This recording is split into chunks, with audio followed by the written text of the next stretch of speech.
మనం కలిసి ఉంటే.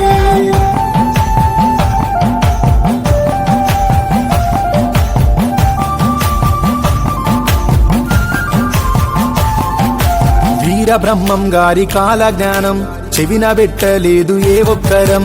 చైనా వాడి విధ్వంస జ్ఞానం పసిగట్టనే లేదు ప్రాపంచకం.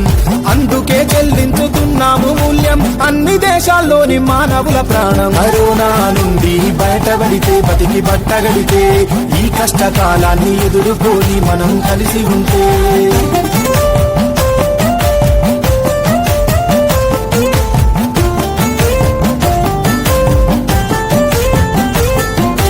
వారాంతములో సంతనంతముందించి దేశాన చైనా బజారు వెలిసింది. కోట్లాది కూలీల పుట్టపై కొట్టి వ్యవసాయ యంత్రాల తెచ్చి పెట్టింది. ఈ నాశనాలన్నీ మేడ్ ఇన్ చైనా, చైనాకు రెండవ పేరే కరోనా. కరోనా నుండి బయటపడితే బతికి బట్టగడితే ఈ కష్టకాలాన్ని ఎదుర్కొని మనం కలిసి ఉంటే.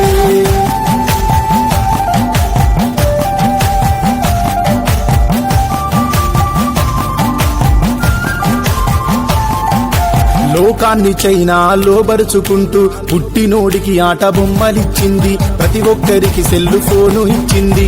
ఉద్యోగికేమో కంప్యూటర్ ఇచ్చింది.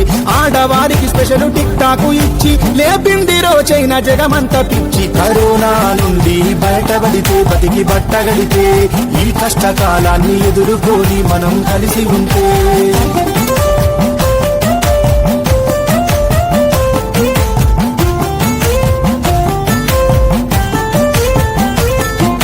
సాకలి బండను, కుమ్మరి కుండను, ఎరుకలి తట్టను, మంగలి కత్తిని భారతదేశాన ఉత్పత్తి మూలము. కులవృత్తిపై నాడే వేశాడు గాలము. సూక్ష్మంగా సంపదను దోచుకున్నాడు. సూక్ష్మజీవిని వదిలి చంపుతున్నాడు. కరోనా నుండి బయటపడితే బతికి బట్టగడితే ఈ కష్టకాలాన్ని ఎదుర్కొని మనం కలిసి ఉంటే.